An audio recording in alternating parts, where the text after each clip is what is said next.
Hello astronomy, this is a supplemental video to try to make up for lost or not had time. Okay, so we started talking about the ancient Greek ideas about how things moved around in the sky, and talked about it, I believe in at least in one of the classes, we talked about the geocentric model, the idea that the Earth was in the center. That seemed to be the most obvious thing because we don't feel it moving, and besides, everything appears to go around us. I can't blame them. Of course you'd think the Earth is in the center, though some ancient Greeks did think the Earth moved, just nobody much listened to them. Anyway, so what I want to do is describe this in more detail. Some of these details matter, not so much in and of themselves, but just the whole issue of dealing with lots of details as being a problem with a theory. So let's see how this goes. First of all, Earth was supposed to be round. They believed the Earth was round. They didn't think it was flat. They didn't think that. So the Earth is round in the center of the universe. This could be the North Pole. This could be the South Pole. And let me clarify just a little bit. I'm really encapsulating about 500 years of ancient world thought. This starts in Greece with Plato and Aristotle. It goes on up through the Hellenistic civilization. Alexander the Great came and conquered stuff. You had Alexandria, the capital of the Egyptian part of that world. And there was a huge library there, the Great Library of Alexandria. And there was a guy there, kind of a royal rich kid named Ptolemy, Claudius Ptolemy. The Ptolemies were actually descendants of one of Alexander the Great's generals. General Ptolemy kind of got put in charge of that area. Cleopatra, ever heard of her? She was like part of that family, and I'm not sure how this guy was related to Cleopatra, maybe a distant connection or something. But anyway, Claudius Ptolemy, who lived roughly around, see, this is Ptolemy, P-T-O-L-E-M-Y, lived somewhere circa about 150 AD, so that's about when he lived, 2nd century AD. And he takes the earlier Greek stuff and fancies it up, gets it all fixed, all the little bells and whistles on it, and there's a lot of bells and whistles, and that's kind of the problem. But anyway, look at this. So he's got the Earth in the center. He's got the star sphere. I like that one. The star sphere is this big sphere with stars all over it, and it spun around the world every 23 hours and 56 minutes to show how the stars would do that. And it spun westward because that's the way you see the stars go. And here's my little 3D arrow thing there. I think you can see which way it's spinning. And that's 23 hours and 56 minutes it took this thing to spin around. Right here now we have the North Star. Actually, back when Ptolemy did this, it was a little bit off. It kind of changes over time, that wobble thing. So anyway, the Earth is stationary in this view, and here's the sky spinning around. There's a thing called the celestial equator. The celestial equator is simply all the points above the Earth's equator. And stars could be on that. There could be stars down here. If you live in the northern hemisphere, like up here, you would see mostly the northern stars and only some of the southern stars. We've kind of talked about that. So that explained the stars beautifully. They go around every 23 hours and 56 minutes. What about the sun? How are you going to get the sun to do that? Here is the challenge. The sun shares in this 23 hour and 56 minute motion, sort of. It goes rapidly westward along with everything else. So it's got to do that. But at the same time, it's got to backtrack toward the east compared to the stars. How does Ptolemy solve this? He gives the sun its own sphere, this plexiglass-like thing, though there's some debate as to whether Ptolemy thought they were physically real or not. They were at least mathematically appropriate. The sun sphere had its own rotation axis, but look at this critical point to make here. Its rotation axis was attached, either mechanically or metaphorically, whatever, to the star sphere. Now, that means it would have its own equator, but its equator is called the ecliptic. You know that. The sun's path against the background of stars. And the sun would be on the ecliptic. It could be here, for example. So basically, as the star sphere spun around every day, every 23 hours and 56 minutes, the sun couldn't help but go along for the ride. It's stuck on the bus with it. So the sun would be whipping around every 24 hours, actually, but slowly creeping backwards along the ecliptic, taking 1 year. So this motion of eastward motion along the ecliptic, to draw my 3D arrow again, okay, that was 1 year. 1 year for the sun to do this. It's hard to visualize it. It's almost too many motions going on at the same time. But basically, while this big one goes, whatever sound happens up in the sky, while that's happening, the sun sphere is slowly cranking around this way. And here we get the annual motion. Guess what angle this is? 23.5 degrees. You see how this is summer for this person in the northern hemisphere? The sun got carried up north of the celestial equator, but 6 months later be going around down here, giving them their sunshine. Ptolemy explained the seasons. I got to say, many, many years ago, I read some of his book. It's called The Almagest, and I got it in Woodward's library. Of course, it's translated from the Greek into English, but it was crazy reading this stuff because I'm actually reading this ancient, almost 2,000 years ago guy's top, model of the heavens. Anyway, that's what the sun does. How are you going to explain other things like the moon? Well, what he did is he gave the moon a sphere. Now, he knew that the moon was closer than the sun because he'd seen it go in front of the sun, like eclipses, The moon had its own sphere. The moon sphere had a similar arrangement attached in about the same place. And don't ask me how this got through the other sphere without touching it. This is why I'm not sure if he thought they were physically real or just mathematical entities. In any case, the moon did its own backwards rotation that took, if I can draw this, the moon took 27.3 days. I think you get the idea. Every planet had its own sphere. Jupiter, maybe Jupiter had one out here somewhere. I didn't center it very well, sorry about that.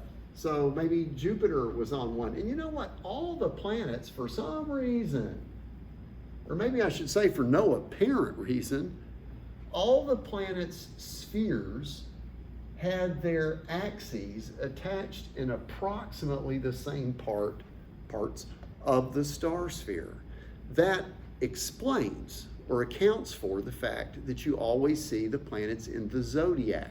The zodiac is this big belt in the sky that includes these paths. So this could be Jupiter, Jupiter right there.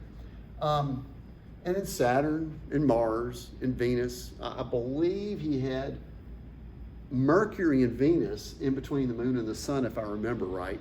Actually, he didn't have a good way to pin down the order. But I think he put them there because they get around quicker. And he had Mars, Jupiter, Saturn further out, kind of in the right order, actually. He just put them in order of increasing time they take to do this thing. Jupiter takes 12 years to do its trip. Saturn takes 30. So it works. It works. It accounts for daily motions. It accounts for long-term motions. But it got weirder, and I'm going to say why. I got to say why. It's important. The details matter here. So I'm going to erase this picture, and I'm going to draw a simplified version of this. Where I'm just going to leave some of it out. I think I'll put the Earth still in here. There's the Earth. There's a big star sphere out there. But let's say this is the sun. And I'm trying to show here the sun on its yearly trek eastward around the Earth. And if we're looking down from the north, that is east. Okay. The moon's closer, but I'll leave it out. Let's talk about Mars. Mars presumably had an orbit around the Earth, somewhat outside the sun's orbit around the Earth. This could be Mars.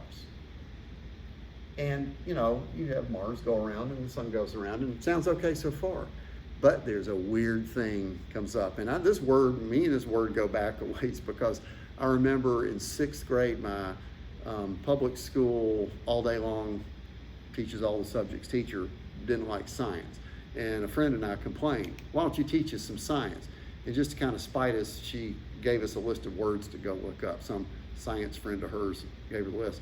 One of the words was retrograde, so I looked this up in 6th grade for complaining. But in any case, retrograde. When you first hear about retrograde, you go like, what? You got to be kidding. Because what you see, if you watch the heavens, you'll see Mars trekking on off to the east slowly. Now, when I say it's going to the east, please remember this is against the background of everything going west. It's like if you watch a bus go by, everybody's on the bus. So somebody's walking back to the bathroom on the back of the bus, but they still are on the bus. And you still see them go the way the bus is going, just relative to their friends or other passengers, they go the other way. So I'm saying, yeah, Mars and everything goes westward across the sky daily. But if you watch night after night after night after night, you'll generally see Mars creeping to the east. Generally. But every now and then, it slows down, it stops, it ceases its forward progress, it reverses and backtracks like it forgot its cell phone back at the house. And it does that for like 2, 3, 4 months. And then it reverses again and heads back the right way. It's kind of like it takes a step back for about every 3 steps forwards. It's like Mars is going this way. Then it's like, oh, never mind. It comes back a little bit. Then it says, oh, yeah. And goes that way again. Weird, huh? Since when do planets stop dead in their tracks, turn around, go back, and then turn around again? Well, they do. Well, you see them do that. But why? So this did not make Ptolemy very happy because Ptolemy thought 2 really basic things. He made 2 assumptions. Let's talk about Ptolemy's assumptions. One assumption he made was that the Earth was stationary in the center of the universe. That's really kind of 2 assumptions in one. He says it's stationary. It doesn't spin, it doesn't rotate, doesn't revolve, doesn't do anything. Just sit there, and it's in the center of the universe, meaning in the center of this big old star sphere thing out there. Look at this second assumption. He also assumes all motions in the heavens, all celestial motions, are uniform and circular. Again, it's kind of like 2 assumptions in one. Uniform meaning he assumes that celestial bodies ought to have their act together. They ought to go at a nice, steady speed. Because if they speed up, like if a planet speeds up, it's like it was wrong the first time. They're heavenly bodies. They ought to be perfect. The earth is the place where corruption rules. Out in the heavens it's the realm of eternal perfection. And what's the perfect thing to do? To know what you're supposed to do and to keep on doing it. Nice, steady motion. And in a perfect circle, because circles are perfect. See, if the heavens are perfect and circles are perfect, then the heavenly motions must be circular. Get it? Now, it's an assumption. He doesn't know it. He can't prove it. He assumes it. Is that bad? I've heard about making assumptions makes maybe you know the rest of it. But no, the thing is, you got to make assumptions. When you drive to school in the morning, you assume the school exists. When you get on Zoom to Zoom into class, you assume I've logged on. Maybe I haven't, but you assume I do. You don't just say, I'm going to try. You might not have logged on. You got to assume stuff to even take a step forward and even live. And you certainly got to do it to come up with a theory. So anyway, this is what he assumes. Oh, but wait a minute. We have a problem already. I already said there's this retrograde thing. Retrograde plays havoc with uniform motion because it's just stop and turn around and go back and resume. That's about as ununiform as it gets.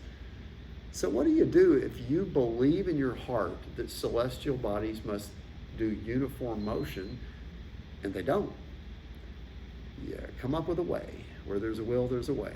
And is he a clever guy? Ptolemy's a clever guy. What he said is, you know what? Mars isn't really on its own orbit. Mars, he says, orbits a point on its orbit. The point orbits the sun. The planet Mars orbits the point that's orbiting the sun. One of my students today, thank you, Kai, I believe it was, said something about a teacup ride. She was using for a different example. I think this is like the teacup ride. The teacup ride where you, like at Disney World, I think, where these little things go around, but the whole thing's going around. Imagine watching somebody do the teacup ride. If you look at them against the background of trees or something out there, you'll see them go forward most of the time, but as the teacup comes around, they go backwards for a little bit, then they go forwards, then they go backwards. But is that because they're starting and stopping the machine? No, that's the combination of two circular motions. If you have this thing keep going around in circles while this thing goes slowly around, you're going to see Mars do this. You're going to see it do loop-de-loop things like the teacup ride. Another thing this is like, and I was so pleased, I was in Target the other day and saw that this childhood little toy kit that I used to play with when I was a little kid still exists. It's called Spirograph. Spirograph, you get these little plastic gear things, and you put another little gear on it, and you stick these little colored pins in there, and you drag them around, and they roll around and make all kind of cute designs. This device Ptolemy came up with that replicates retrograde with nobody ever applying the brakes or stepping on the gas. This is called an epicycle. It's a wheel on a wheel, an epicycle. The main orbit gets called the deferent, and this point rides around on the deferent, and Mars is busy orbiting the point. Now, I'm going to go ahead and voice an objection you may have right now. You might say, orbiting a point? Why would you orbit a point? What's at the point? Nothing's at the point. I mean, if there was a planet there, sure, you're like a moon. But no, nothing is there. Did that bother Ptolemy? Maybe not. Apparently not. Nobody knew then about the mechanics of orbits. Heavenly bodies didn't do their stuff because of gravitational forces or something. No, they did stuff because they were perfect, and they did perfect stuff like going in circles. And so what? You got a circle on a circle. It's two perfect things, right? A little complicated, but it's perfect. Now, these backwards loop-de-loops are where you see it going backwards there. Ptolemy, okay, let me say something about theories. Theories are supposed to account for the stuff you were trying to explain. And if they do that, big check in that box, you know? Yay, big check in this box. What's really wonderful, though, is when your theory bears fruit you didn't even expect. You go like, whoa, that tree doesn't only have apples, it has pears too. That's weird. but this extra little bonus thing was that he noticed that the planet would be closer to Earth while it was doing its backwards loop-de-loop thing, while it was retrograding, and it should look brighter. And he thought, dang, I never thought to check that. So he goes out and looks at night, I guess, I don't know for how long, and they are. It's true. They are brighter then. So he thought, now I know I'm right. Not only did he explain what he was trying to explain, he got the added bonus, which is wonderful for a theory to give, of predicting something unexpected, or previously unnoticed in this case. So, yay, he's got Mars explained, he got retrograde explained. And all he's got to do is adjust the size of the epicycle and the speed of the epicycle, and he can replicate Mars' observed pattern. He did the same thing for Jupiter. He did the same thing for Saturn, because they retrograde too. Mars retrogrades about once every couple years for a few months. Jupiter retrogrades about once every 13 months for a month or two. Saturn retrogrades every about 12 and a half months for about a few weeks. Mercury and Venus retrograde too. Yes, they do. But they retrograde in a very different way. Let me say something. This is one of these little devilish details here. Mars does its retrograde when the sun is exactly on the other side of the sky. It's like everything's synchronized so that this backwardsness that happens right here always occurs with the sun on the other side. You might say, like, why does the sun care?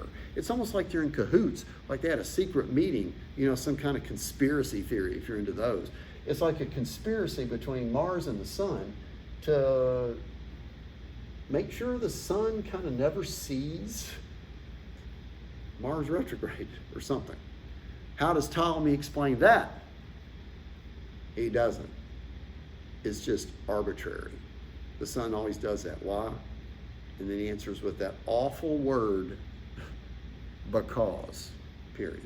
Because reasons. He doesn't have any reasons. So that's kind of lame. Can't explain it. What about Mercury and Venus? They retrograde too. But let me just show one of them. Maybe this is Mercury. This is Mercury. Mercury also is supposed to have an epicycle, according to Ptolemy. And its little epicycle goes around and it makes loop-de-loops. Yes, it does. That's Mercury. Mercury. This is Mars. I could have done Venus too.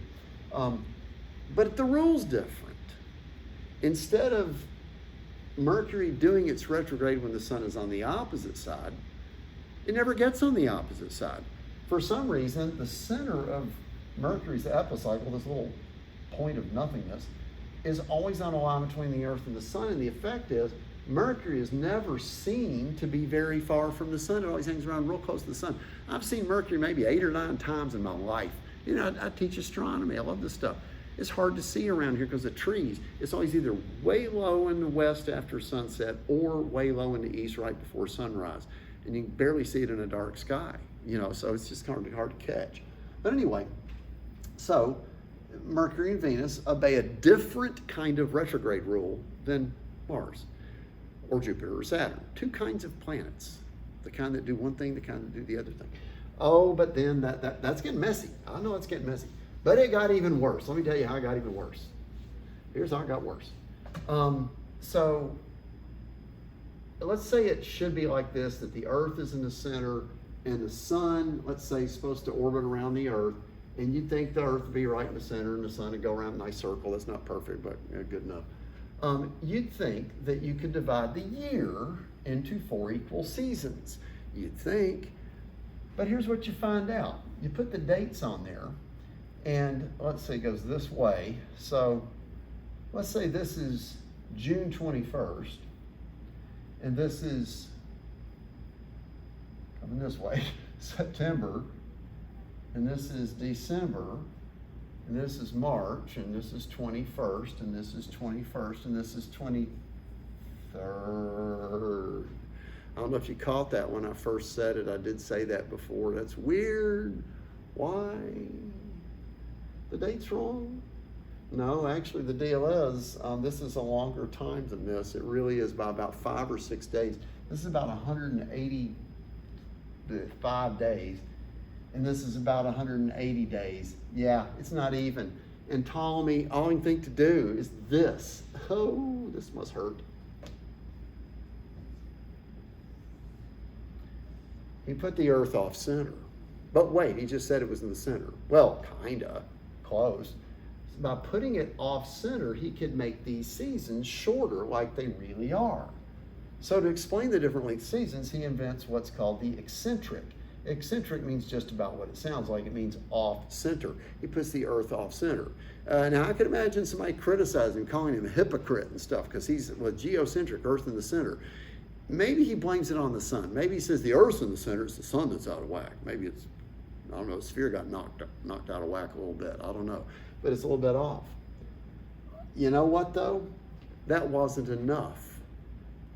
Because it turned out, not only did the sun have less far to go over here, it also went faster while doing it. It was going fast here and slow over here. But wait, hey look, we've just violated 2 assumptions. We violated the thing about being in the center. Well, almost, it's close. And we now just violated the uniform thing because we made it speed up and slow down. Ptolemy kind of didn't want to admit he violated the uniform thing or wanted some way to pull out uniformity out of it after all, pull it out of a hat. Here's what he did. He said, you know what, there's a special place. His happy place. His happy place out here, which is called the equant, is the place where the apparent angular speed, like how many degrees per day or something like that the sun goes, would be the same. Now, it goes faster here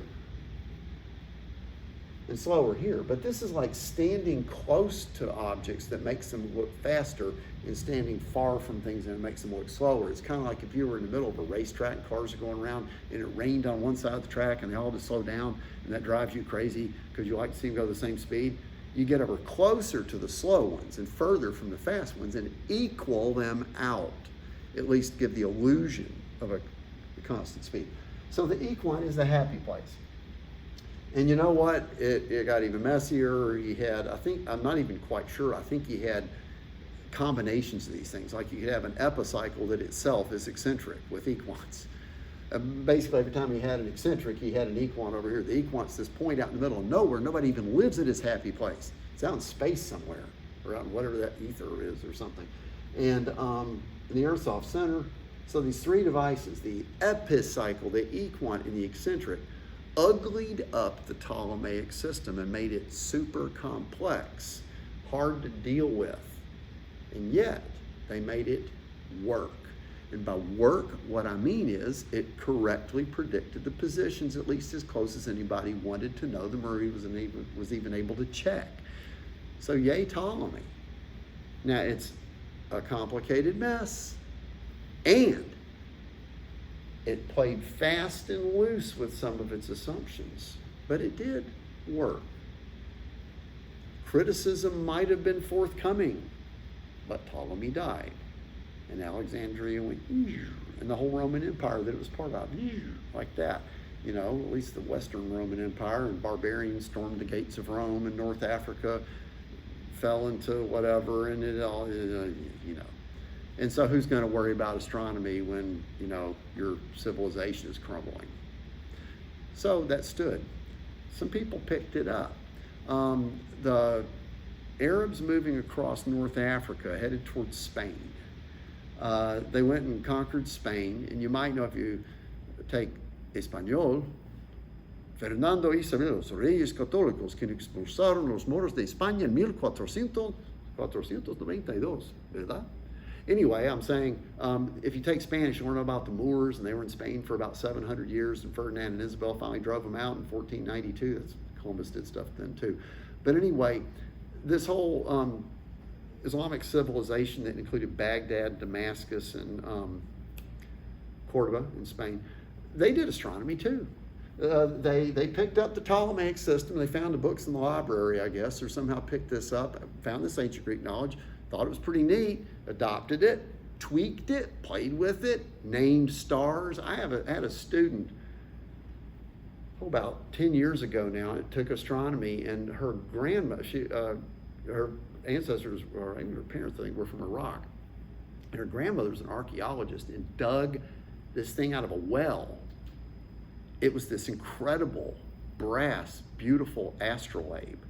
It's like an 800-something-year-old instrument for measuring star positions had been thrown into a buried because who was it invading? The Mongols or something were invading, and everybody's like, no, and they threw all their stuff in the ground, and then 8 centuries later, my student's grandmother dug it up, and she brought it to school. I passed it around class. It's like a museum artifact, but it was from that era. Oh, for hundreds of years, they looked at stars, they played with that, they named stars. They didn't overthrow the theory. They played with it and tweaked it, but they didn't overthrow it. Not very much. And then Ferdinand and Isabel drove the Moors out of Spain, and then Western Europe's on the rise. And then monks from France and Germany went all the way down to the libraries in Cordoba and got the books out and said, oh my gosh, there used to be smart people, new reading material. And they read about the Ptolemaic system. And Thomas Aquinas, a French monk, thought it would fit great with Christianity, and so he blended them in a thing called scholasticism. And so what was a Ptolemaic, an ancient Greek, pagan you might call it, model, became part of Catholic Church doctrine, more or less, at least according to some.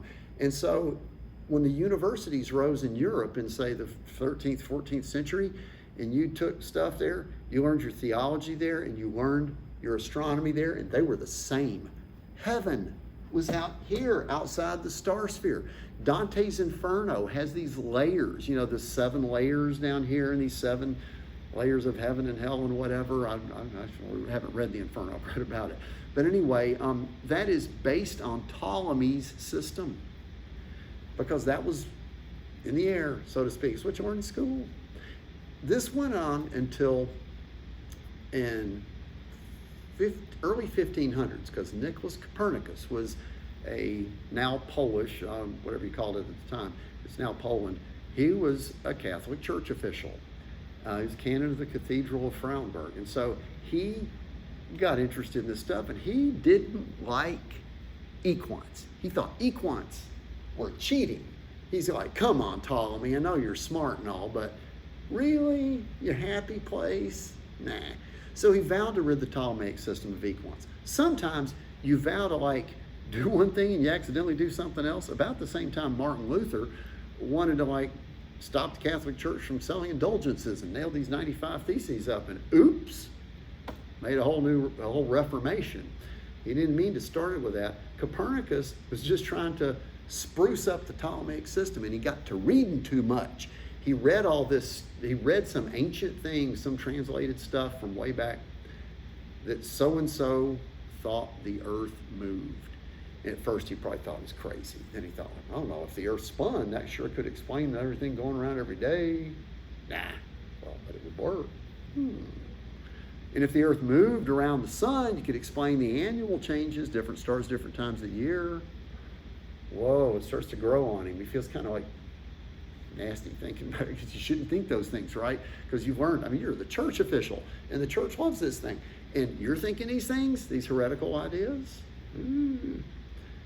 He didn't stay completely shut up about it. Actually, he had the nerve to share it, and the Inquisition wasn't really going on too much yet, so he could kind of say it. It's just everybody kind of thought he was crazy, most people. But Copernicus started saying the thing we think now, pretty much, not quite. Important differences we'll mention. But anyway, in the Copernican system, how do you explain stuff? We already kind of said, because the Copernican system was really what we started learning in chapter 1 anyway. And this was kind of a little sidetrack to learn what people used to think. But how does Copernicus do it? In our day, first off, all boys that are interested in playing basketball this season, I'm going to keep going, because he'll quit soon. You may come up to the front office or email in. Copernicus, dang. Seniors, this I don't want Friday, to stop RCA it. is hosting a senior-only You need to seminar hear him anyway, at right? Parade Field from 8 to 11 p.m. Be sure to vote today Right. for your movie of choice using the Google form that was emailed to you yesterday. I'll draw. The movie that wins will be announced tomorrow. When you come on Friday evening, please park at the senior lawn, bring your mask and a chair blanket to sit on. Drinks will be available, and we'll also be selling movie-style concessions. Those will be on sale with cash only, and all the proceeds will go to Woodward Serves. We hope you will consider joining us for our first student life event of the year. Again, that's the Screen on Green on Friday evening for seniors only. And all girls' lacrosse gear and pictures can be picked up in Dr. Juhan's office.